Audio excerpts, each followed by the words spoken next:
Je m'en veux, je m'en veux, je m'en veux. La semaine dernière, quand je vous ai dit que j'étais pas monté chez Clotilde parce que j'avais été fasciné par l'architecture de son immeuble, eh ben c'était pas tout à fait vrai. C'était pas que pour ça, en fait. En fait, j'ai eu peur, j'ai pas osé. Je me dois de vous dire la vérité, parce qu'Albert, c'est pas un menteur, hein. Bien sûr que le Martinet est une belle résidence, mais si j'ai autant tardé, c'est parce que je me suis pas senti. Quand je suis rentré chez moi, j'étais tout triste et en colère contre moi. Et là, dans ma tête, dans mon cerveau, il s'est passé un truc.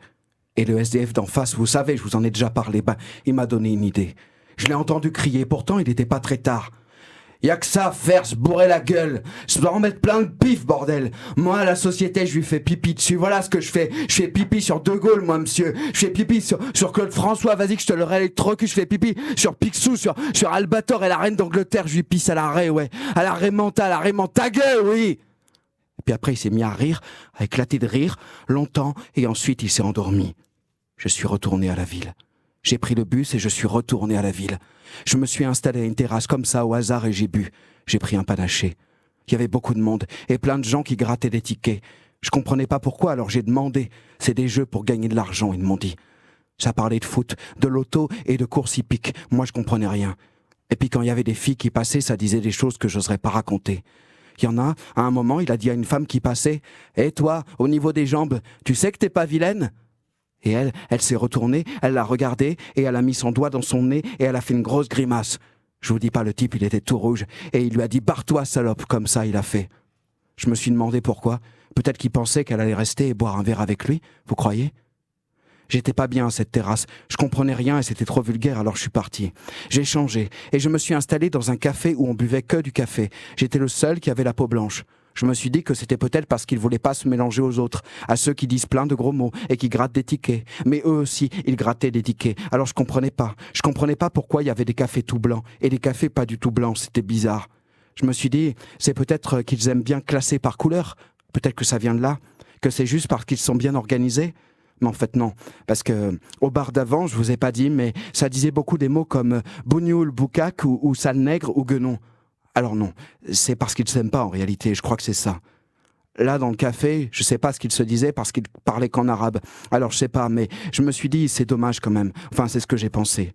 J'ai pris une bière, ça s'est bien passé, j'ai choqué personne. Ils étaient juste étonnés de voir un blanc, mais en même temps, des blancs, ils en voient tous les jours. J'ai pensé que c'était dommage, mais après tout, que c'était peut-être le reflet de la société, sûrement même. Je suis allé dans un autre bar, où là, on aime les mélanges. Enfin, les cocktails, plutôt. Ils aiment quand ça se mélange comme ça. Il y avait un concert, j'ai bien aimé, c'était du jazz. Dans la salle, il y avait qu'un noir, c'était le trompettiste. Mais personne n'était choqué parce qu'il venait de la Nouvelle-Orléans. C'est pour ça. J'ai bu un cocktail à 12 euros. J'ai trouvé ça cher, mais j'ai rien dit, et j'ai sorti mon porte-monnaie. Je voulais pas me faire remarquer. Je sentais bien déjà que j'étais pas tout à fait comme les autres, même si ma chemise était bien repassée. Je saurais pas dire pourquoi. Peut-être parce que j'étais tout seul, mais c'était pas que ça. Ça riait fort, mettait des tapes dans le dos. Ça avait l'air d'être que des gens qui se connaissaient. Et moi, ils me connaissaient pas, et réciproquement. Je suis content, cela dit, parce que mon pantalon en velours a fait son effet. Plusieurs fois, on l'a regardé en souriant, alors j'étais content. Je ne le mets pas assez souvent, et c'est une erreur parce que c'est de la qualité. Made in Scotland, il y a écrit sur l'étiquette.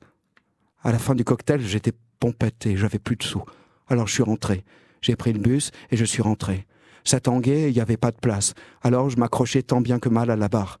C'était pas évident, il y avait de la houle, ça soufflait, et même les mouettes titubaient. Quand je suis descendu, le SDF était là. Il buvait la villageoise. Je me suis approché de lui et il m'a dit « Eh toi, tu veux du grand cru ?» Comme ça. Et j'ai dit oui. Je lui ai demandé de quel village c'était. Il m'a dit « T'occupe et bois. Si t'as un ulcère, c'est pas compliqué, faut le noyer. » Je sais pas si je l'ai noyé, mais mon ventre a pas aimé. J'ai pensé à Clotilde. J'ai pensé que j'avais trop bu. J'ai pensé aux étoiles, à la vie, à la mort et à tout ce qu'il y a entre les deux, et ça fait beaucoup quand même. J'ai pleuré aussi. Mais ça, c'était à cause des pollens. Des pollens derrière nous, derrière le muret. Et puis je suis rentré chez moi. Le SDF s'était rendormi après avoir dit qu'il voulait faire pipi sur Jeanne d'Arc pour éteindre le feu. Je sais pas si je me suis vraiment bourré la gueule, mais ce qui était sûr, c'est que j'étais pas très fringant. Et même la pâte de fruits à la fraise de la maison Girard n'est pas passée. Ah, je vous ai pas dit, mais Clotilde a téléphoné à la radio. Elle veut qu'on convienne d'un nouveau rendez-vous. Ah, ça me fait peur. Et j'en ai vraiment assez d'avoir peur. Vous savez comment ça s'enlève, ce truc ? Elle est belle, Clotilde, même si je l'ai vue que de loin. Bon, allez, sur ce, je vous laisse. C'était Albert, mais vous pouvez m'appeler comme vous voulez, hein.